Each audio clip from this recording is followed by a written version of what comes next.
अस्सलाम वालेकुम। Chapter number 2 biological molecules. इस चैप्टर के हम कुछ कंफ्यूजिंग और एमडी कैट बेस एमसीक्यूज़ देखेंगे। इसका तरीका का ये है कि जब भी ये एमसीक्यूज़ आपकी स्क्रीन पे शो हों तो आप उसको वीडियो को पॉज करके अपना जवाब सोच लें, फिर मैं आपको जब जवाब बताऊंगा तो उसको आप मैच कर लेना। इस तरह से आप ये सेल्फ असेसमेंट टेस्ट दे देंगे। MCQs number 1. Protein are made up of dash types of amino acids 170, 25, 20 या 3000। ये थोड़ा सा कंफ्यूजिंग और इम्पोर्टेंट भी है, कई दफ़ा एम कैट में आ चुका है। तो proteins are made up of, जहाँ सिर्फ प्रोटीन की बात की गई है, तो प्रोटीन 25 अमाइनो एसिड्स से मिल के बनते हैं, मतलब 25 टाइप्स।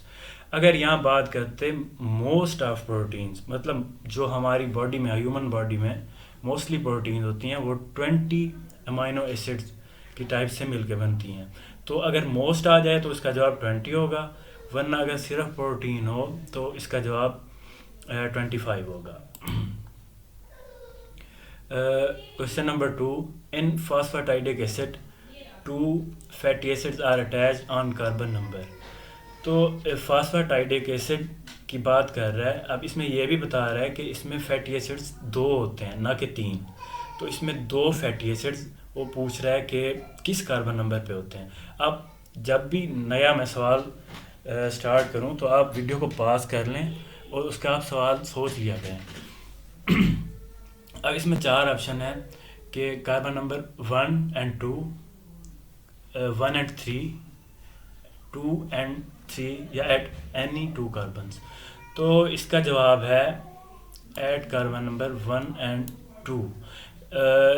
जो 2 फैटी एसिड्स होते हैं वो पहले 2 कार्बन पे ही लग जाते हैं। जो तीसरा ग्लिसरॉल का कार्बन होता है उस पर नाइट्रोजीनियस बेस लगता है। जैसे लेसिथिन में पहले 2 कार्बन पे फैटी एसिड्स होते हैं और तीसरे पे कोलिन होता है।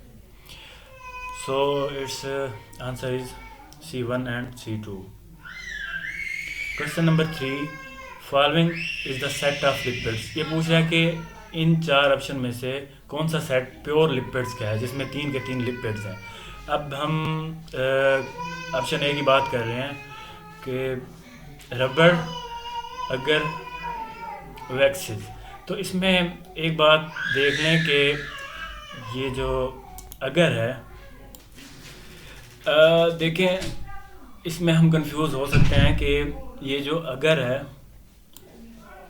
ये लिपिड नहीं है बल्कि ये पॉलीसेकेराइड है। तो मतलब ऑप्शन ए तो गलत है। अब ऑप्शन बी की बात करते हैं। Steroid, terpenes, pectin. इसमें स्टीरॉइड भी लिपिड है, टर्पीन्स भी लिपिड है। जबकि अगर हम पेक्टिन की बात करें तो थोड़ा कंफ्यूज हो जाते हैं, क्योंकि ऐसे नाम हम सोचते हैं कि भाई ये होंगे लिपिड, लेकिन पेक्टिन जो है वो पॉलीसेकेराइड है। जो पॉलीसेकेराइड्स की लिस्ट दी हुई है, मतलब एग्जांपल दी हुई हैं, स्टार्च, ग्लाइकोजन, ये तो हर कोई याद कर लेता है। जो बाकी दी हुई है ना, अगर, पेक्टिन, काइटिन, इसको आप याद कर लेना, क्योंकि इसमें से कुछ कंफ्यूजिंग एमसीक्यूज आ सकती हैं। अब ये भी नहीं है। अब ऑप्शन सी की बात करें तो वैक्सीज, ये भी वो है, लेसिथिन। अब इसमें भी कंफ्यूज हो जाते हैं कि लेसिथिन क्या है। लेसिथिन भी लिपिड है। मैंने पहले ही इससे पिछले एमसीक्यूज में इसकी बात की है कि लेसिथिन फॉस्फेटिडिक एसिड जो होता है उसके साथ कोलिन के अटैच होने से बनता है। अब ये है chitin. Chitin is not a lipid, it's a polysaccharide. So correct answer is none, मतलब इसका कोई जवाब ठीक नहीं है। Question number 4. Phosphoric acid is attached to which carbon of pentose sugar. कह रहा है कि फॉस्फोरिक एसिड पेंटोज शुगर के किस कार्बन पे अटैच होता है। पेंटोज शुगर जो, अगर इसमें हम न्यूक्लियोटाइड की बात कर रहे हैं, न्यूक्लियोटाइड में पेंटोज शुगर पे 2 चीज़ें लगी होती हैं, एक नाइट्रोजीनियस बेस और फास्फोरिक एसिड। ये 3 चीज़ें मिला के न्यूक्लियोटाइड बनाती हैं। अब पेंटोज शुगर के वो कह रहा है कार्बन नंबर 1 पे, 2 पे, 4 पे या 5 पे फास्फोरिक एसिड। तो इसका जवाब है 5, C5, क्योंकि C1 पे हमारे पास नाइट्रोजीनियस बेस लगती है। अटैच होता है इसके साथ, पेंटोस शुगर के साथ, और जो फास्फोरिक एसिड है वो C5 के साथ अटैच होता है। सो correct answer is D. Next question, which of the following fat is liquid at room temperature. थोड़ा सा कंफ्यूजिंग है लेकिन इतना मुश्किल नहीं है। देखें वो कह रहा है कि कौन सा फैट लिक्विड है रूम टेम्परेचर पे, acetic acid, oleic acid, butyric acid या पाल्मिटिक एसिड। तो हम पहले फैट्स की टाइप्स देख लेते हैं। फैट्स की दो टाइप हैं, कौन कौन सी, सैचुरेटेड और अनसैचुरेटेड। सैचुरेटेड रूम टेम्परेचर पे थोड़ा सॉलिड होता है, सेमी सॉलिड या उसको सॉलिड ही कह दो। जो हमारे पास होता है अनसैचुरेटेड वो लिक्विड होता है रूम टेम्परेचर पे। तो यानी कि इसमें बात कर रहा है कि इसमें से कौन सा अनसैचुरेटेड है। अनसैचुरेटेड और सैचुरेटेड में दूसरा फ़र्क ये है कि सैचुरेटेड में सिंगल बॉन्ड होता है और अनसैचुरेटेड है डबल बॉन्ड अप टू 6, मतलब एक हो सकता है, दो हो सकते हैं, 3 4 5 6 तक हो सकते हैं। तो इसमें से correct answer is oleic acid.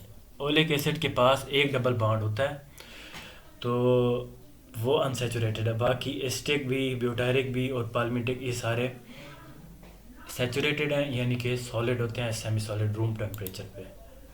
So correct answer is option B. Formation of tri acyl glycerol needs. वो कह रहे हैं कि ट्राई एसाइल ग्लिसरॉल की फॉर्मेशन में क्या ज़रूरत होती है, 4 फैटी एसिड्स, इंजाइम, या 3 मोलेक्यूल्स ऑफ वाटर, या नन। अब इसमें देखें, अब इसको मैं फिर बता रहा हूँ कि जैसे ही सवाल स्टार्ट मैं कराऊँ तो आप पास कर लिया करें और अपना जवाब दिल में सोच लिया करें। ऐसे आप साथ पेंसिल रख लें और अपने जो आंसर करेक्ट हैं या गलत आ रहे हैं उनको आप काउंट करते जाएं। एंड में आपका सेल्फ असेसमेंट टेस्ट हो जाएगा। तो formation of tri acyl glycerol needs, fatty acid 3 ज़रूरत होते हैं ग्लिसरॉल के साथ, क्योंकि ग्लिसरॉल के 3 कार्बन होते हैं और 3 के साथ 3 फैटी एसिड्स अटैच होते हैं। तो इसका आप रिएक्शन देखेंगे ना, तो 3 फैटी एसिड हैं प्लस ग्लिसरॉल। अगर यहाँ 3 फैटी एसिड आ जाता तो ये ठीक होता। अब इंजाइम की बात यह है, कोई रिएक्शन मतलब इंजाइम के बगैर नहीं होता। तो ये करेक्ट आंसर है कि एंजाइम, मतलब ऑप्शन बी ठीक है एंजाइम। 3 मॉलिक्यूल्स ऑफ वाटर, ये क्यों गलत है, क्योंकि ये हमारे पास प्रोडक्ट में होता है, रिएक्टेंट में नहीं होता। वो कह रहा है कि इसकी फॉर्मेशन जो है ट्राई एसाइल ग्लिसरॉल की नीड्स क्या करती है। नीड मतलब किस किस चीज़ की ज़रूरत होती है, तो 3 फैटी एसिड्स प्लस ग्लिसरॉल और इस रिएक्शन को चलाने के वाला enzyme. So the correct answer is B. Question number 7. Following is non-reducing sugar. Sugar दो तरह से होते हैं, रिड्यूसिंग और नॉन रिड्यूसिंग। तो इसमें ये होता है जिस शुगर के पास फ्री कार्बन हो वो रिड्यूसिंग होता है, जिसके पास ना हो वो नॉन रिड्यूसिंग। अब एक रॉन्ग कंसेप्ट है कि मतलब जो मोनोसेक्राइड होते हैं सारे रिड्यूसिंग होते हैं, डाइसेक्राइड सारे या ओलिगोसेक्राइड सारे नॉन रिड्यूसिंग होते हैं। तो ऐसी बात गलत है। इसमें सिर्फ सुक्रोज है नॉन रिड्यूसिंग, आल नहीं आएगा। लैक्टोज और माल्टोज रिड्यूसिंग है, इनके पास एक फ्री कार्बन है। केमिस्ट्री में आप इनके स्ट्रक्चर भी पढ़ते हैं। इन सक्रोज, क्वेश्चन नंबर 8 है, in sucrose glycosidic bond is formed between, मतलब वो कह रहा है कि जो सक्रोज है उसमें ग्लाइकोसिडिक बॉन्ड किस किस कार्बन के दरमियान बनता है, C1 and C2, C1 and C3, C1 and C4, A and C both. तो सबसे पहली बात कि सक्रोज में यानी कि कार्बोहाइड्रेट्स में बॉन्ड जो होता है वो उस बॉन्ड को हम कहते हैं ग्लाइकोसिडिक बॉन्ड। अब इसमें देखा जाए जब ये रिएक्शन होता है तो सक्रोज इज कंसिस्ट ऑफ या is formed by glucose and fructose. मेरी बातें गौर से सुने, सक्रोज ग्लूकोज और फ्रक्टोज से मिलके बनता है, यानी कि ये डाइसेक्राइड है। तो correct answer is C1 and C2। आप इसकी डायग्राम देखेंगे, मतलब जब ये रिएक्शन होता है तो ग्लूकोज का कार्बन नंबर 1 और फ्रक्टोज का कार्बन नंबर 2 इसमें पार्ट ग्लाइकोसिडिक बॉन्ड बनाने में पार्ट ले रहे होते हैं। बाकी सारे गलत हैं। तो ये वाला MCQs तकरीबन MCAT में 3 से 4 बार आ चुका है। ये बहुत अहम MCQs है। क्वेश्चन नंबर 9 है, डैश इज डबल क्वाइल्ड, मतलब कौन सा स्ट्रक्चर डबल क्वाइल्ड है। ये प्रोटीन स्ट्रक्चर की बात हो रही है, प्राइमरी सेकेंडरी टर्शियरी क्वार्टरनरी। तो इसमें से करेक्ट आंसर है इसका टर्शियरी स्ट्रक्चर। अब ये कैसे, आप देखें प्राइमरी स्ट्रक्चर प्लेन होता है, प्राइमरी स्ट्रक्चर जिसमें सिर्फ पेप्टाइड बॉन्ड होते हैं वो प्लेन होता है। सेकेंडरी स्ट्रक्चर हाइड्रोजन बॉन्ड उसमें क्वाइल तो लाता है लेकिन वो सिंगल क्वाइल्ड होता है। तो टर्शियरी होता है डबल क्वाइल्ड। इसका जवाब tertiary structure option C. Question number 10, in phospholipid molecule non polar region is, sorry ये मिस्टेक हो गई है BR की, सिर्फ ये इज है, ये कुछ नहीं है। तो उसने 4 ऑप्शन दिए हुए हैं। उसने कहा कि जो फॉस्फोलिपिड मॉलिक्यूल होता है उसमें नॉन पोलर रीजन कौन सा होता है, फैट, फॉस्फेट, फैटी एसिड या नाइट्रोजनस बेस। तो फॉस्फोलिपिड के 2 रीजन होते हैं, एक पोलर होता है एक नॉन पोलर। आपको ये बताता जाऊं कि पोलर हाइड्रोफिलिक होता है, मतलब वाटर लविंग, और वो सिर्फ सरफेस पे होता है। जो हाइड्रोफोबिक यानी नॉन पोलर होता है वो इनसाइड होता है। अब ये भी यहाँ आ सकता था, इन फॉस्फोलिपिड मॉलिक्यूल हाइड्रोफिलिक या हाइड्रोफोबिक, मतलब polar, non polar, hydrophilic, hydrophobic, ये इस तरह से MCQ मतलब चेंज हो सकती हैं। तो non polar part fatty acid है, ऑप्शन सी। अब यहाँ अगर हाइड्रोफोबिक होता फिर भी जवाब यही होता। अगर यहाँ हाइड्रोफिलिक या पोलर होता तो ऑप्शन बी मतलब phosphate region is the correct answer. So in this MCQs option C. Next question number 11, dash is insoluble in water. ये कार्बोहाइड्रेट मतलब की बात कर रहा है। इसमें ग्लूकोज, एमाइलोज, माल्टोज और नन बताया हुआ है ऑप्शन।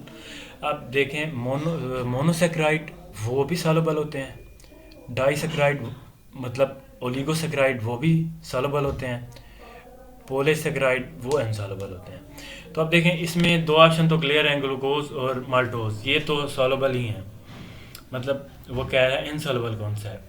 तो ऑप्शन ए भी गलत है, सी भी गलत है। अब हम एमाइलोज और नन अब बात करें एमाइलोज की, तो ये स्टार्च की एक ऐसी टाइप है जो थोड़ा सा सॉल्युबल होता है, मतलब वार्म वाटर में। लेकिन इधर सिर्फ वाटर की बात की है, अगर कोल्ड वाटर लिखा होता तो फिर हम बात करते, मतलब गर्म पानी में एमाइलोज भी सॉल्युबल होता है वाटर में। तो इसका सही जवाब ऑप्शन डी नन, मतलब तीनों सॉल्युबल हैं वाटर में। अगर मैं आपसे पूछूं कि dash is insoluble in cold water तो एमाइलोज आता, क्योंकि ये सिर्फ गर्म पानी में ही सॉल्युबल होता है। Next, number of peptide bond in 1 alpha chain of haemoglobin is. Haemoglobin में 2 अल्फा चेन होती हैं, 2 बीटा चेन, और अल्फा चेन में 141, एक अल्फा चेन की बात कर रहा हूँ, 141 अमाइनो एसिड्स होते हैं।